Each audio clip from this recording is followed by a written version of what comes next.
ನೋಡಿ ಫ್ರೆಂಡ್ಸ್, ನಾನು ಹಂಗೆ ವೀಡಿಯೋ ಮಾಡಿದ್ರಾಯ್ತು ಅಂತೇಳಿ ಸ್ಟಾರ್ಟ್ ಮಾಡಿದೆ. ಇವ್ರು ಬಂದೇ ಬಿಟ್ಟರು. ಇವರನ್ನು ಮಲಗಿಸಿ ಹರ್ಷನ ಸ್ಕೂಲಿಗೆ ಕಳಿಸಿ ಈ ಕಡೆ ಅಂಗಡಿಗೆ ಬಂದಿದ್ದೆ ನಾನು. ಬಟ್ ಸ್ವಲ್ಪ ಬೇಗನೆ ಎದ್ದಿದ್ರು, ಬೆಳಿಗ್ಗೆ 5 ಗಂಟೆಗೇ ಎದ್ದಿದ್ರು. ಹಾಗಾಗಿ ಒಂದು 7 ಗಂಟೆ 7:30 ಸುಮಾರು ಮಕ್ಕೊಂಡಿದ್ರು. ಹಾಗಾಗಿ ಬೇಗ ಬೇಗ ಕೆಲಸ ಮುಗಿಸ್ಕೊಂಡು ಹರ್ಷನ ಸ್ಕೂಲಿಗೆ ರೆಡಿ ಮಾಡಿ ಅವನನ್ನು ಸ್ಕೂಲಿಗೆ ಕಳಿಸಿ ಶಾಪ್ ಓಪನ್ ಮಾಡಿದೆ. ಅಷ್ಟರಲ್ಲಿ ಎದ್ಬಿಟ್ಟಿದ್ದಾರೆ ಇಬ್ಬರೂ ಜಳಕ ಮಾಡಿಸಿ ಕರ್ಕೊಂಬಂದಿದ್ದಾಳೆ ತಂಗಿ. ಇವಾಗ ಒಂದು ಅರ್ಧ ತಾಸು ಇವನಿಗೆ ಸ್ವಲ್ಪ ಏನಾದರೂ ತಿನ್ನಿಸಿ ಮತ್ತು ಗಗನ್ ಒಂದು ಸ್ವಲ್ಪ ಏನಾದರೂ ತಿನ್ನಿಸಿ ರಾಯಿಗೆ ಫೀಡಿಂಗ್ ಮಾಡಿಸಿ ಇಲ್ಲೇ ಸ್ಕೂಲಿಗೆ ಕಳಿಸ್ತೀನಿ. ಇಲ್ಲೇ ಕೂಸಿನ ಮನೆ ಅಂತ ಸ್ಟಾರ್ಟ್ ಆಗಿದೆ, ಅಲ್ಲಿ ಕಳಿಸ್ತೀನಿ. ಇವ್ರನ್ನ ಅಲ್ಲಿ ಕಳಿಸಿದ್ರೆ ಮತ್ತು ನಾನು ಫ್ರೀ ಆಗ್ತೀನಲ್ವ. ಸುಮ್ಮನೆ ಕಸ್ಟಮರ್ ಬಂದರೆ ಕಸ್ಟಮರ್ನ ಹ್ಯಾಂಡಲ್ ಮಾಡ್ಬೋದು, ಇಲ್ಲಾಂದರೆ ಯಾವುದಾದ್ರೂ ಎಂಬ್ರಾಯ್ಡ್ರಿ ಡಿಸೈನ್ ಹಾಕಿದ್ರಾಯ್ತು ಅಂತೇಳಿ ಹಾಗೆ ವೀಡಿಯೋ ಸ್ಟಾರ್ಟ್ ಮಾಡಿಕೊಂಡು ಲಾಗ್ ಮಾಡೋಣ ಅಂತಿದ್ದೆ. ಇವ್ರು ಬಂದುಬಿಟ್ರು. ಇವ್ರು ಬಂದಮೇಲೆ ಡೈರೆಕ್ಟಾಗಿ ವೀಡಿಯೋನ ಮಾಡೋಕ್ಕಾಗಂಗಿಲ್ಲ. ಹಾಗಾಗಿ ಸ್ವಲ್ಪ ಹೊತ್ತು ಇವ್ರನ್ನ ಕಳಿಸಿದ್ದಾದಮೇಲೆ ಮತ್ತೆ ನೆಕ್ಸ್ಟ್ ಲಾಗನ್ನು ಮಾಡೋಣ ಅಂತಿದ್ದೀನಿ. ಇಲ್ಲಿ ನೋಡಿ, ಇಷ್ಟೊಂದು ಇವತ್ತು 4 ಬ್ಲೌಸು ಹಂಗೆ ಪ್ಲೇನ್ ಬ್ಲೌಸು ವಿತೌಟ್ ಲೈನಿಂಗು ಅವನ್ನ 4 ಹೊಲ್ದೋಗಿದ್ದಾರೆ. ಇತ್ತೀಚೆಗೆ ಅಕ್ಕ ಡಿಸೈನ್ ಬ್ಲೌಸ್ ಮಾತ್ರ ಹೊಲಿತಿರೋದು. ಈ ಥರ ಇಲ್ಲಿ ಕಾಣಿಸ್ತಿದೆಯಲ್ವ, ಈ ಥರ ಸಾದಾ ಬ್ಲೌಸ್ ಸ್ಟಿಚ್ ಮಾಡೋಂಗಿಲ್ಲ. ಸುಮ್ಮನೆ ಕೈ ಇಡುತ್ತಲ್ವ, ಮತ್ತು ಸುಮ್ಮನೆ ಕೈ ಹೊಲ್ಗಿ ಅದು ಇದು ಪೈಪಿಂಗ್ ಅಂತೇಳಿ ಬೇಡ ಅಂತೇಳಿ ಇವಾಗ ಸದ್ಯಕ್ಕೆ ಸಾದಾ ಬ್ಲೌಸನ್ನು ಸ್ಟಿಚ್ ಮಾಡೋದು ಬಿಟ್ಟಿದ್ದಾರೆ. ಅದು ಅಂದರೆ ಕಾಯಂ ನಮ್ಮ ಹೊಲಕ್ಕೆ ಬರ್ತಾರೆ, ಒಬ್ಬರು ಕೆಲಸ ಮಾಡೋದಕ್ಕೆ ಬರ್ತಾರೆ ಅಮ್ಮರು, ಅವು ಹಾಗಾಗಿ ಪಾಪ ಅವರು ಹಂಗೆ ಕಳ್ಸೋದು ಬೇಡ ಅನ್ನೋದಕ್ಕೋಸ್ಕರ ಅವನ್ನ 4 ಮಾತ್ರ ಸ್ಟಿಚ್ ಮಾಡಿದ್ದಾರೆ ಈ ಸಾರಿ. ಆ ಬ್ಲೌಸನ್ನು ಇವತ್ತು ಗುಂಡಿ ಎಲ್ಲ ಹಾಕಿ ಮತ್ತು ಕೈವಲ್ಗಿ ಎಲ್ಲ ಮಾಡಿ ಇಡಬೇಕು. ಇವತ್ತು ಅದೊಂದು ಕೆಲಸ. ಅಂದರೆ ಗುಂಡಿ ಕಾಜಿ ಮಾಡೋದು ಉಕ್ಸಿನ್ಕಿನ್ನ ಲೇಟ್ ಆಗುತ್ತೆ. ಉಕ್ಸಿನ ಬ್ಲೌಸ್ ಆದರೆ ಒಂದು ಕಡೆ ಆಗಲಿ ಉಕ್ಸಿನ ಮನೆ ಮಾಡಿಬಿಟ್ಟಿರ್ತಾರೆ, ಉಕ್ಸನ್ನ ಬೇಗ ಹಾಕ್ಬಿಡ್ಬೋದು. ಬಟ್ ಇವರು ಅಮ್ಮ ಅಲ್ವಾ, ಹಂಗಾಗಿ ಗುಂಡಿ ಉಡ್ತಾರೆ ಅವರು, ಹಂಗಾಗಿ ಗುಂಡಿ ಹಚ್ಬೇಕು ಇವತ್ತು. ಅವರನ್ನು ಸ್ಕೂಲಿಗೆ ಕಳಿಸಿದ್ದಾದಮೇಲೆ ಇವಾಗ ಹಾಗೆ ಪಾರ್ಲರ್ಗೆ ಕಸ್ಟಮರ್ ಬರ್ತಾಯಿದ್ರು. ಆಲ್ರೆಡಿ ಒಂದಿಬ್ರದ್ದು ಸ್ಟೆಪ್ ಹೇರ್ ಕಟ್ ಮಾಡಿದ್ದೆ, ಅವ್ರದ್ದೇನು ವೀಡಿಯೋ ಕ್ಯಾಪ್ಚರ್ನ ಮಾಡಲಿಲ್ಲ. ಆಮೇಲೆ ಮತ್ತೆ ಒಂದು 4 ಜನ ಐಬ್ರೋಗೆ ಬಂದಿದ್ದರು. ಇವತ್ತು ಅಷ್ಟೊಂದು ಸ್ಕೂಲಿಗೆ ಹೋಗೋಣ ಅಂದ್ಕೊಂಡಿದ್ದೆ, ಬಟ್ ಹೋಗೋದೇ ಆಗಲಿಲ್ಲ. ಕಸ್ಟಮರ್ ಜಾಸ್ತಿ ಇದ್ದರು ಪಾರ್ಲರಲ್ಲಿ, ಹಾಗಾಗಿ ಹೋಗೋದಾಗಲಿಲ್ಲ.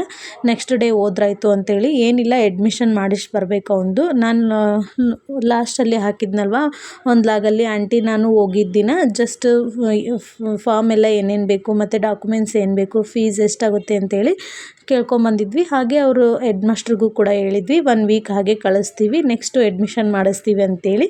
ಅವರು ಆಯಿತು ನೀವು ಹೆಂಗೋ ಹಂಗೆ ಅಂತ ಹೇಳಿದರು. ಹಾಗಾಗಿ ಆಲ್ರೆಡಿ ಇವಾಗ ಹರ್ಷ ಸ್ಕೂಲಿಗೆ ಹೊಂಟು ಒಂದು 8-10 ದಿನವೇ ಆಯಿತು. ಹಂಗಾಗಿ ಅಡ್ಮಿಷನ್ಗೆ ಹೋಗೋಣ ಅಂದ್ಕೊಂಡೆ, ಬಟ್ ಆಗಲಿಲ್ಲ, ಕಸ್ಟಮರ್ ಜಾಸ್ತಿ ಇರೋದಕ್ಕೆ. ನೆಕ್ಸ್ಟ್ ಡೇ ಹೋಗೋಣ ಅಂತಿದ್ದೀನಿ. ಇವ್ರದ್ದು ಎಲ್ಲ ಐಬ್ರೋ ಮುಗಿಸಿದೆ. ಇವ್ರಿಗೆ ನಿಜವಾಗ್ಲೂ ಶೇಪ್ ತುಂಬಾ ಇಷ್ಟ ಆಯಿತು.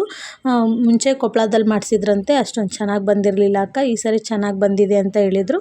ಅದಾದ ನಂತರ ಡ್ರೆಸ್ ಚೇಂಜ್ ಎಲ್ಲ ಮಾಡಿ ಮನೆಯಲ್ಲಿ ಕಸ ಎಲ್ಲ ಗುಡಿಸಿ ದೀಪ ಹಚ್ಚಿದ್ದಾದಮೇಲೆ ಸಂಜೆ ಟೈಮಲ್ಲಿ ಹರ್ಷನೂ ಸ್ಕೂಲಿಂದ ಬಂದ. ಹಾಗೆ ಮಕ್ಕಳನ್ನ ಹೊರಗಡೆ ಕರ್ಕೊಂಬಂದ್ರಾಯ್ತು ಅಂತೇಳಿ ಬಂದಿದ್ದೀನಿ. ಆಂಟಿ ಇತ್ತೀಚೆಗೆ ಸ್ಕೂಟಿ ಕಲಿಬೇಕು ಅಂತೇಳಿ ಅಂತಿದ್ರು. ಹಾಗಾಗಿ ಅವರು ಪರಿಚಯದವ್ರು ಒಬ್ಬರು ಮೇಡಮ್ ಅವ್ರದ್ದು ಸ್ಕೂಟಿ ತೊಗೊಂಬಂದಿದ್ರು ಕಲ್ಯಾಣ ಅಂತೇಳಿ. ಹಾಗಾಗಿ ಸಡನ್ನಾಗಿ ಪೆಟ್ರೋಲ್ ಖಾಲಿ ಆದರೆ ಮತ್ತೆ ಸುಮ್ಮನೆ ಬೇಡ ಅಂತೇಳಿ ಅವ್ರು ಹೇಳಿ ಕಳಿಸಿದ್ರಂತೆ ಪೆಟ್ರೋಲ್ ಐತಿ ಅಂತೇಳಿ. ಆದರೂ ಕಾಕ ಇರಲಿ 1 ಲೀಟ್ರ್ ಹಾಕಿಸ್ಬಿಡೋಣ ಅಂತೇಳಿ ಹಾಕಿಸ್ತಿದ್ರು. ಇಲ್ಲಿ ನೋಡ್ತಿರ್ಬೋದು, ಇದು ಏನಪ್ಪ ಅಂದರೆ ಸ್ಕೂಟಿಗೆ ಪೆಟ್ರೋಲ್ ಎಲ್ಲಿ ಹಾಕಬೇಕು ಅಂತೇಳಿ ಒಂದು ಮಾತು ಹಂಗೆ ಅಂದರು. ಕಾಕರಿಗೆ ಗೊತ್ತಿತ್ತು, ಬಟ್ ಇಲ್ಲಿ ಹುಡುಗರಿದ್ರಲ್ವ ಅವ್ರಿಗೆ ಜೋಕ್ ಮಾಡ್ತಿದ್ರು.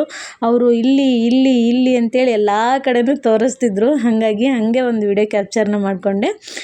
ಪೆಟ್ರೋಲ್ ತೊಗೊಂಬಂದ್ರೆ ಇವಾಗ ಹಾಕ್ತಿದ್ದಾರೆ, ನೋಡ್ತಿರ್ಬೋದು. ಹುಡುಗರು ಇಲ್ಲಿ ಅಂತೇಳಿ ಒಂದೊಂದು ಕಡೆನೂ ಒಂದೊಂದು ಜಾಗ ತೋರಿಸ್ತಿದ್ರು. ಹಾಗೆ ಅದೊಂಥರ ಕಾಮಿಡಿ ಆದಂಗೆ ಆಯಿತು. ಅದಾದ ನಂತರ ಆಂಟಿನೂ ಸ್ವಲ್ಪ ಹೊತ್ತು ಹೊಡೆದಿದ್ದಾದಮೇಲೆ ನಾನು ಸುಮ್ಮನೆ ಮಕ್ಕಳು ಕರ್ಕೊಂಡು ಹಾಗೆ ಬರೋಣ ಅಂತೇಳಿ ಬಂದಿದ್ದೆ. ಸ್ಕೂಟಿ ಕಲಿಬೇಕಂತ ಏನು ಪ್ಲ್ಯಾನ್ ಇರಲಿಲ್ಲ, ಆದರೂ ಒಂದು ರೌಂಡ್ ನೋಡಿ ಬಾ ಅಂತಂದರು ಕಾಕರು. ನಾನು ಫಸ್ಟ್ ಟೈಮ್ ಇವತ್ತೇ ಸ್ಕೂಟಿ ಹೊಡಿತಿರೋದು. ನಾನು ಬೇಡಪ್ಪ ಯಾವಾಗಾದರೂ ಫ್ರೀ ಇದ್ದಾಗ ಕಲಿಸುವಂತೆ ಅಂದೆ, ಆದರೆ ಇಲ್ಲ ಬಾ ಅಂತೇಳಿ ಒಂದು ರೌಂಡ್ ಹಂಗೆ ಹೇಳ್ಕೊಟ್ರು ಕಾಕರು. ಆದರೂ ಸ್ವಲ್ಪ ಹೊಡೆದೆ. ಅಂದರೆ ಸ್ಕೂಟಿ ಕಲಿಸ್ತೀನಿ ಅಂತೇಳಿದರೆ ಡ್ರೆಸ್ ಆದರೂ ಹಾಕ್ಕೊಂಡು ಹೋಗ್ತಿದ್ದೆ, ಬಟ್ ಹಾಗೆ ಹೋಗಿದ್ನಲ್ವ, ಹಂಗಾಗಿ ನೈಟಿನೇ ಹಾಕ್ಕೊಂಡೋಗಿದ್ದೆ ಹುಡುಗರು ಕರ್ಕೊಂಡು. ಆದರೂ 1-2 ರೌಂಡು ಹಿಡ್ಕೊಂಡಿದ್ರು ಕಾಕರು. ಅದಾದ ನಂತರ ನಾನೇ ಹೊಡೆದೆ. ಹ್ಯಾಂಡ್ಲೊಂದು ಕರೆಕ್ಟ್ ಇಟ್ಕೊ, ಬ್ರೇಕ್ ಒಂದು ಮೈಂಡಲ್ಲಿ ಇಟ್ಕೊ, ನೀಟಾಗಿ ಕರೆಕ್ಟಾಗಿ ಬಿಡು. ಅದನ್ನೇ ಹೇಳ್ತಿದ್ರು ಕಾಕ ಪದೇ ಪದೇ. ನಾನು ಕಾಕ ಅಂದ್ಕೊಂಡು ಒಂದೆರಡು ಸರಿ ಅಷ್ಟೇ ಅವ್ರು ನನ್ನ ಹಿಂದೆ ಬಂದರು. 3ನೇ ರೌಂಡು ಹಂಗೆ ಕೈ ಬಿಟ್ಟಿದ್ದಾರೆ. ನಾನೇ ಟರ್ನ್ ಮಾಡ್ಕೊಂಡು ಬಂದಿದ್ದೀನಿ. ಹಿಂದ್ಗಡೆ ನೋಡ್ತೀನಿ ಕಾಕರೇ ಇಲ್ಲ. ನನಗೆ ಶಾಕ್ ಆದಂಗೆ ಆಯಿತು. ಆಮೇಲೆ ಸ್ವಲ್ಪ ಹೊತ್ತು ಬಾ ಕಾಕ, ಇದೇ ಫಸ್ಟ್ ಟೈಮಲ್ಲ ಹೊಡೆಯೋದು ಅಂತೇಳಿ ಅವ್ರನ್ನ ಕರ್ಕೊಂಡು ಹಂಗೆ ಒಂದೆರಡು ರೌಂಡ್ ಹೋದೆ. ಅದಾದ ನಂತರ ಸ್ವಲ್ಪ ರೂಢಿ ಆಯಿತು. ರೂಢಿ ಅನ್ನೋಕ್ಕೂ ಫಸ್ಟ್ ಟೈಮ್ ಹೊಡೆದಿರೋದು, ಅಷ್ಟೊಂದು ಪರ್ಫೆಕ್ಟಾಗಿ ಏನಿಲ್ಲ. ಸ್ವಲ್ಪನೇ ಮಾತ್ರ ಕಲ್ತಿದ್ದೀನಿ ಅಷ್ಟೇ. ಆಂಟಿ ಸ್ವಲ್ಪ ಆಗಲೇ ಇವಾಗ ಪರ್ಫೆಕ್ಟಾಗಿ ಕಲ್ತಿದ್ದಾರೆ ಅವರು. ಇದು ಒಂದಿನ ಮಾತ್ರ ಕಲ್ತ್ರೆ ಬರೋದಿಲ್ಲ, ಒಂದು ವೀಕ್ ಕರೆಕ್ಟಾಗಿ ಕಲ್ತ್ರೆ ಬರುತ್ತೆ ಅಂತೇಳಿ ಕಾಕರು ಹೇಳ್ತಿದ್ರು. ಗಾಡಿ ಹಿಂದೆನೇ ನಿಂತ್ಕೊಂಡಿದ್ರು. ನನಗೆ ಭಯ, ಇವತ್ತೇ ಅಲ್ವಾ ಫಸ್ಟ್ ಹೊಡಿತಿರೋದು, ಯಾಕೆ ಅಂತೇಳಿ ಬನ್ನಿ ಅಂತೇಳಿ ಕಾಕರನ್ನೇ ಕರ್ಕೊಂಡು ಹೋಗ್ತಿದ್ದೆ. ಅವ್ರು ಒಂದು ಸ್ವಲ್ಪ ಬಿಡೋದು, ಒಂದು ಸ್ವಲ್ಪ ಇದು ಮಾಡೋದು ಮಾಡ್ತಿದ್ರು. ಈ ಹುಡುಗರು ಹಿಂದೇನು ಬರ್ತಿದ್ದಾರಲ್ವ, ಇವರು ಅಕ್ಕ ರೇಸ್ ಜಾಸ್ತಿ ಕೊಡಬೇಡ, ಬ್ರೇಕ್ ಕರೆಕ್ಟಾಗಿ ಹಿಡಿ ಅಂತೇಳಿ ಎಷ್ಟೊಂದು ತಿಳ್ಕೊಂಬಿಟ್ಟಿದ್ದಾರೆ. ಅಪ್ಪ ನಾನಂತರೂ ನೆಕ್ಸ್ಟ್ ಡೇ ಬರ್ತೀನಲ್ವ, ನೀವೇ ಬರ್ತೀರಾ ಕಲ್ಸೋಕೆ ಅಂದರೆ, ಆಯ್ತಕ್ಕ ಬರ್ತೀವಿ ಅಂತ ಹೇಳ್ತಿದ್ರು. ನೋಡ್ತಿರ್ಬೋದು ಸ್ಕೂಟಿ ಹಿಂದೆನೇ ಓಡ್ತಿದ್ದಾರೆ. ಇದನ್ನು ಆಂಟಿ ಮಾಡಿದ್ದಾರೆ ವಿಡಿಯೋ. ನಾನು ಎಡಿಟ್ ಮಾಡಬೇಕಾದ್ರೆ ನೋಡಿದೆ. ಅವರು ನನ್ನ ಫೋನ್ ಹಿಡ್ಕೊಂಡಿದ್ರಲ್ವ, ಹಾಗೆ ವಿಡಿಯೋ ತೊಗೊಂಡಿದ್ರು. ಹಾಗೆ ನಾನು ಈ ಲಾಗಲ್ಲಿ ಮರ್ಜ್ ಮಾಡಿದ್ದೀನಿ. ಅದಾದ ನಂತರ ನೋಡಿ ನನ್ನ ಮಕ್ಕಳಿಬ್ರು ಯಾವ ಥರ ಆಟ ಆಡ್ತಿದ್ದಾರೆ ಅಂತೇಳಿ. ಇವ್ರದ್ದು ಒಂದು ಒರಿಜಿನಲ್ ಹಂಗೆ ವಾಯ್ಸನ್ನು ಇಡ್ತೀನಿ, ವಿಡಿಯೋ ಕಂಪ್ಲೀಟಾಗಿ ನೋಡಿ. ಹಾಗೆ ಯಾರೆಲ್ಲ ಹೊಸ್ದಾಗಿ ನನ್ನ ಚಾನಲನ್ನು ನೋಡ್ತಾ ಇದ್ದೀರಾ, ಪ್ಲೀಸ್ ಸಬ್ಸ್ಕ್ರೈಬ್ ಮಾಡಿಕೊಂಡು ನನಗೆ ಸಪೋರ್ಟ್ ಮಾಡಿ. ಬನ್ನಿ, ಹಾಗೆ ಲಾಗ್ ಕಂಟಿನ್ಯೂ ಆಗುತ್ತೆ, ಕೊನೆವರೆಗೂ ನೋಡಿ. ಮಮ್ಮಿ ನೋಡ್ರನ್ನ ರಾಯು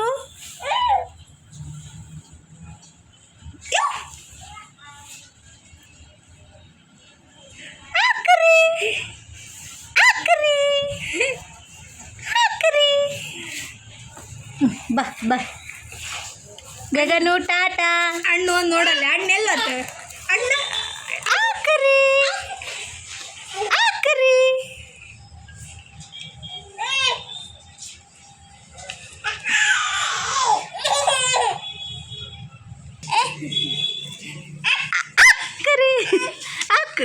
ತಮ್ಮ ಬಂದ. ಅಣ್ಣ ತಮ್ಮ ನೋಡಲ್ಲೇ, ತಮ್ಮ ನಿನ್ನ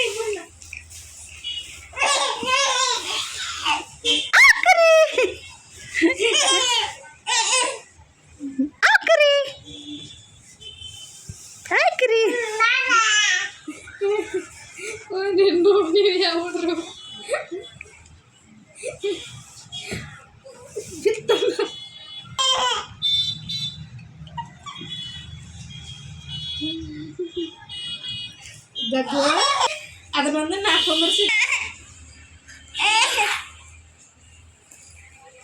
ತಮ್ಮೆಲ್ಲದನಮ್ಮ, ತಮ್ಮೆಲ್ಲದನ್ ಗಗನ. ಗಗನ ಅವ್ವ ಎಲ್ಲದಾಳ? ಅವ್ವ ಎಲ್ಲದಾಳ?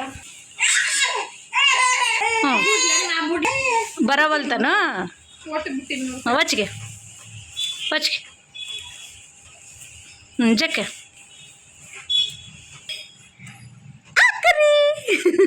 ಏನಿಟ್ಟಿ ಅಮ್ಮ ಚಾಪ್ಯಾಗ ರಾಯು?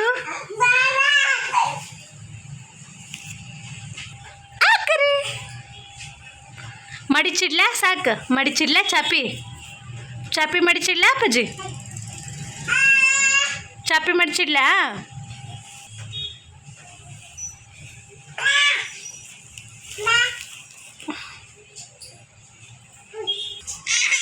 ಮಕ್ಕ